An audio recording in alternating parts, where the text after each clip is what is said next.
All right. Hello. Welcome. This is Lisa Pellegrino with PestoGrino, interviewing Nicholas Coleman is the former Chief Oleologist at Eataly.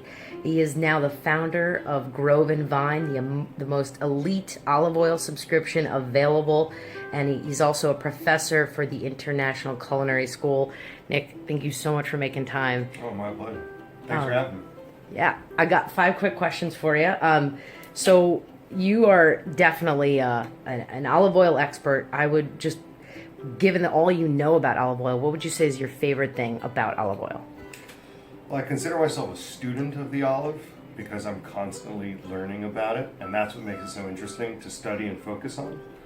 But I think what makes it so fascinating is that it seems like it's this myopic subject that's very narrow, but what could be more fundamental to all of Western gastronomy than olive oil?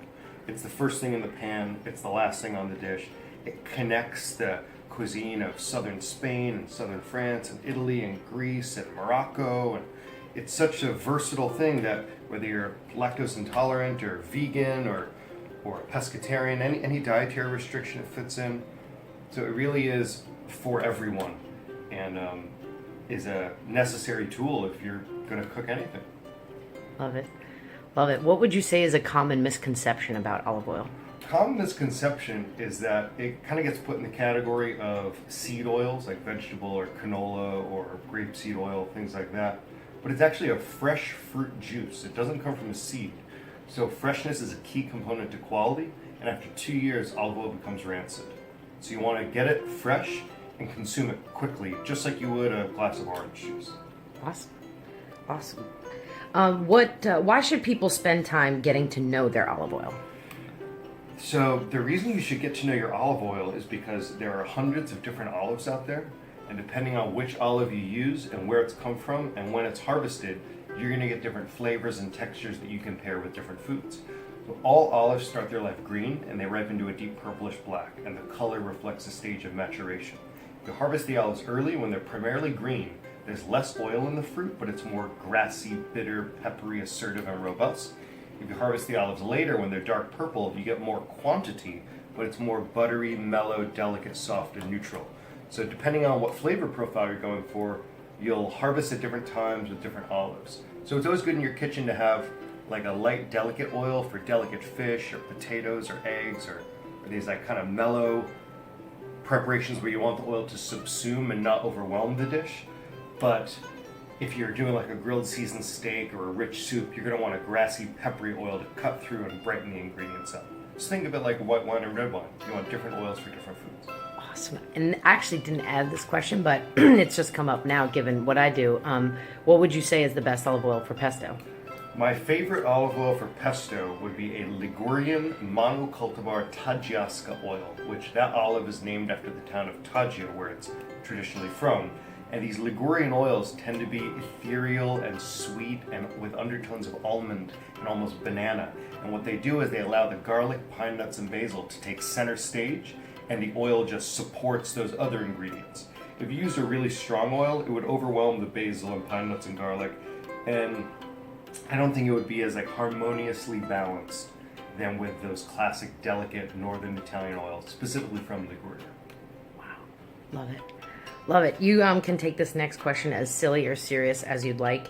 How might olive oil help bringing about world peace? I think world peace can only happen if people are fed. So long as people are starving and hungry, there will not be world peace. So I think food, as a larger context, is key to world peace, and feeding people is key to world peace. And the beauty of olive oil is that it says you don't need any special culinary skills. You just take something and you pour the oil on it. So anyone can apply it. It doesn't require any fancy techniques. And it's healthy and nutritious and makes a very simple thing satiating and satisfying, because the olive oil is the fruit fat that makes it pleasurable to eat and satiates you and lets you know that you're full. So it's a fundamental ingredient in so many foods, and that's why it's so important. Love it. Yes. Awesome. All right. Last question. Sure. What does the future of olive oil look like? I think the future of olive oil is bright because people are realizing they can get oil in northern and southern hemispheres fresh every 6 months, as opposed to just thinking of olive oil as only being from the Mediterranean. It's actually not true. It's actually grown in Australia, New Zealand, California, Chile, Argentina, South Africa, as well as in many other parts of the world. So if you can get it fresh every 6 months, it's going to be fresher and it's going to be better.